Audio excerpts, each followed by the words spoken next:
How does the world's biggest boy band, making over $1 billion, completely fall apart? And I mean completely. The former members won't even talk to each other anymore. I'm talking about One Direction. 5 boys who literally conquered the planet, then crashed and burned so badly that one of them straight up said, "I ain't spoke to any of them for a long time, to be honest with you." So I had to dig deeper. What really destroyed One Direction? And what I discovered is going to completely change how you see the music industry. Let me show you the first piece of this puzzle. The machine that created One Direction, it wasn't built to help these boys grow as artists. No. It was designed to control them, every single move they made. So here's what happened. Simon Cowell literally threw these 5 strangers together in just 10 minutes on the X Factor back in July 2010. 10 minutes. But everything that came after, that took years of calculated strategic planning. Picture Cowell setting up this web of control. You've got Psycho Records, Modest Management, and these 5 boys all tangled up in contracts that made it basically impossible to escape. It was like a trap.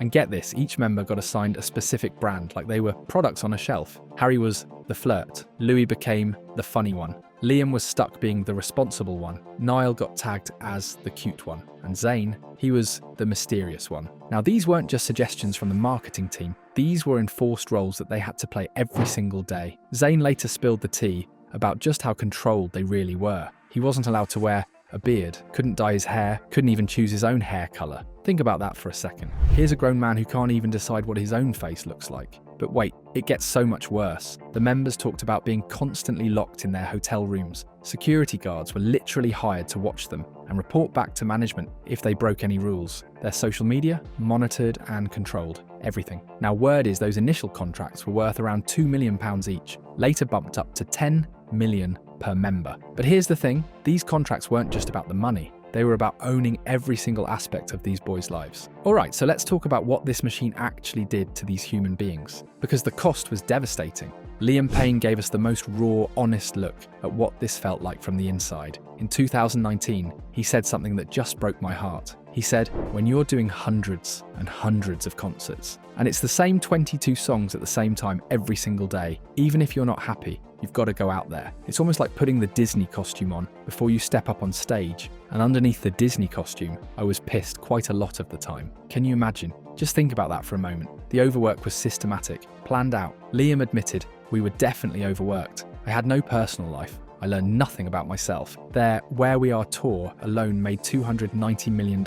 But at what cost to these boys? And here's where this story gets really dark. Zayn developed an eating disorder, but not because he wanted to lose weight. No, it was because it was literally the only area of his life where he could have any control. He explained it perfectly. Every area of my life was so regimented and controlled. It was the one area where I could say, no, I'm not eating that. Just let that sink in. This young man's only way to feel human, his only form of rebellion, was to stop eating. That's heartbreaking. Harry Styles had to start going to therapy every single week just to deal with his anxiety. Zayn's anxiety got so bad that it caused show cancellations even during his solo career later on. These weren't just tired performers, you know? These were young men having full psychological breakdowns. The creative side was just as brutal. Their early albums averaged just under 5 songwriters per track. The actual band members, they had almost no input on their own music. Zayn revealed that any time he sang something slightly R&B, slightly more like himself, they would make him record it 50 times until they got some generic pop version they could actually use. 50 times! He wrote over 30 songs that were never used. 30 songs. Can you imagine having all that creativity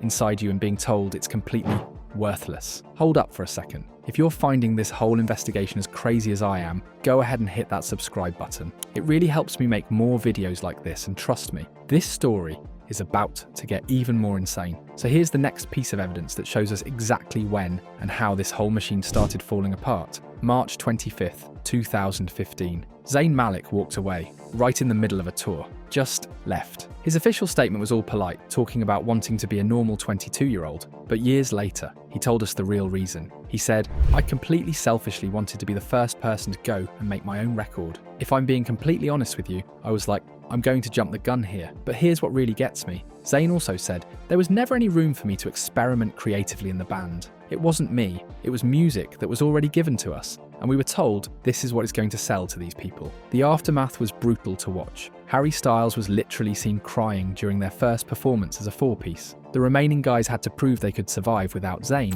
but you could see the pressure was crushing them. Then the public cracks started showing. there was this Twitter fight between Louis and Zayn that just exposed how bitter everything had become. When Louis criticized Zayn, Zayn fired back. "Remember when you had a life and stopped making bitchy comments about mine?" This wasn't just typical celebrity drama. This was the complete breakdown of relationships that had been forced together and held together by nothing but contracts and management control. There are unverified reports from people in the industry that when band members tried to challenge management decisions, they faced some pretty serious consequences. Rebecca Ferguson, another X Factor artist, has made some unconfirmed claims about management practices, including allegations about physical intimidation when artists tried to take control of their own careers. By 2016, Zayn told Billboard, "I had every intention of remaining friends with everybody, but I guess certain phone numbers have changed, and I haven't received calls from a lot of people. Here's something that really shows you how broken things got. When Lewis's mother passed away, and he did this tribute performance on X Factor, all the other members showed up to support him. All of them, except Zayn. Lewis was reportedly absolutely devastated that Zayn wasn't there. Liam Payne later revealed on Logan Paul's podcast that tensions had actually gotten physical between them. He disclosed that Zayn had "threw me up a wall," which means actual fights were happening within the band. He also admitted that he and Louis hated each other at first. By 2018, Zayn's final statement about their relationships was just devastating. He said, "I ain't spoke to any of them for a long time, to be honest with you. That's just the way it is. There's things that happen and things that were said after I left. Snide things, small things that I would never have expected.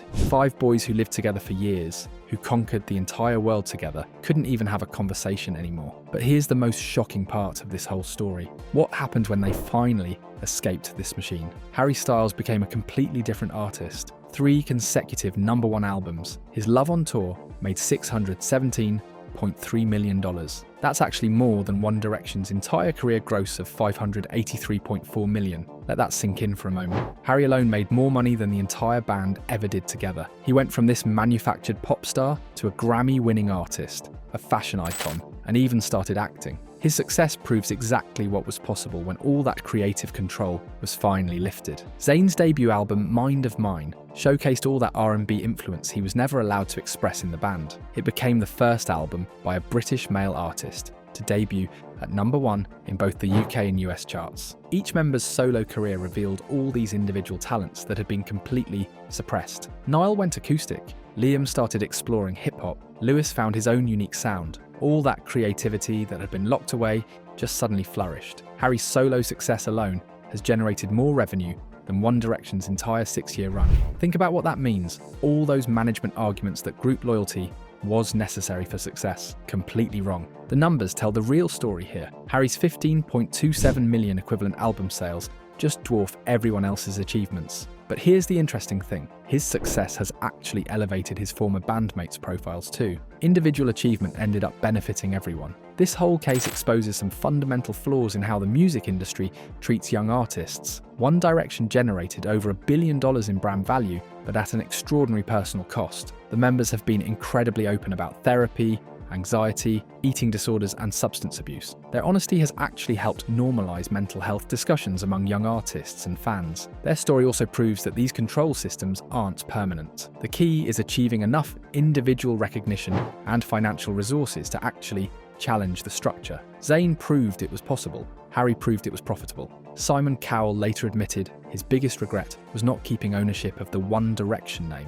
That tells you everything you need to know about where his priorities really were. Not the boys' well-being, not their artistic growth, just commercial ownership. So what's the answer to our original question? How did the world's biggest boy band collapse so completely? It wasn't fame that destroyed them. It wasn't natural evolution, or just growing apart like some bands do. It was systematic exploitation disguised as career management. Their breakup wasn't some inevitable result of success. It was the predictable outcome of treating human beings like commodities in a machine designed to generate profit at any cost. The revolution in artist autonomy and mental health awareness that has followed their story, that might actually be their most important contribution to music history. They proved that artistic freedom isn't just morally right, it's more profitable too. Their story works as both a cautionary tale and a roadmap for change. The music industry is slowly learning that sustainable success comes from nurturing artists, not controlling them. If this investigation opened your eyes to how the music industry really works behind the scenes, make sure to subscribe for more deep dives